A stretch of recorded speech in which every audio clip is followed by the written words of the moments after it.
ओडिशारे 6 नुआ rail line को केंद्र कैबिनेटर मंजूरी। केंद्र कैबिनेट शुक्रवार 8टी रेल प्रकल्प को अनुमोदन देइछंती। देशर पूर्व राज्य गुड़िकर विकास को दृष्टि रखी प्रकल्प को मंजूरी मिलिथिया बेले एथिरे 24,657 कोटी टंका खर्च हो बोली धार्य कराइछि। एने सरकार पक्षरु विवृत्ति जारी कराइछि। तेबे एई 8 प्रकल्परु 6टी ओडिशा पई रहिछि। प्रकल्प अनुसार ओडिशा रे कराजिबा 6 नुआ रेल लाइन। ताहा हेउछि गुणपुर थुरुबाली 73 किमी नुआ रेल लाइन। एथि पई 1326 कोटी टंका खर्च हेबो। जूनागढ़ नवरंगपुर 116 किमी विशिष्ट नुआ रेल लाइन निर्माण हेबो। एथिबाई 3274 कोटी टंका खर्च हेबो। सेही भଳି 173 किमी लंबा मालकानगिरी पांडुरंगपुरम नुआ रेल लाइन पई खर्च हेबो 4109 कोटी टंका। आउ ए प्रकल्प आकांक्षा को जिला आदिवासी बहुल अंचल पई एही विकास माध्यम पालिटिबो। या सह पश्चिम ओडिसा रो दक्षिण ओडिसा सह आगु को आंध्रा और तेलंगाना को मध्य जोड़िबो। परवर्ती खबर। हठात पुरी समुद्र रे लागिला 5 युद्ध जहाज। साइरन सुनी भय दौड़ी पलाई गले पर्यटक। पुरी समुद्र रे विराट परट युद्ध जहाज देखी सबु भय।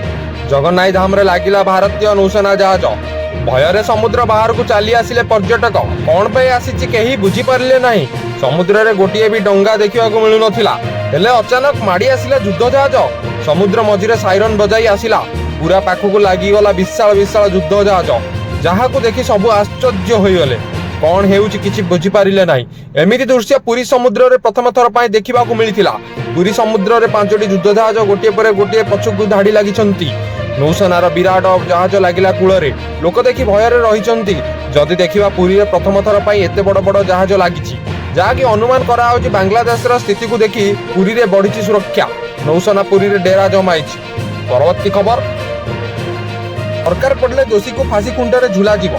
कोलकाता एक मेडिकल कॉलेज और हॉस्पिटल में पीजी ट्रेनिंग डाक्तरों को दुष्कर्म और हत्या घटना को नहीं प्रतिक्रिया रखिछंती मुख्यमंत्री ममता बनर्जी।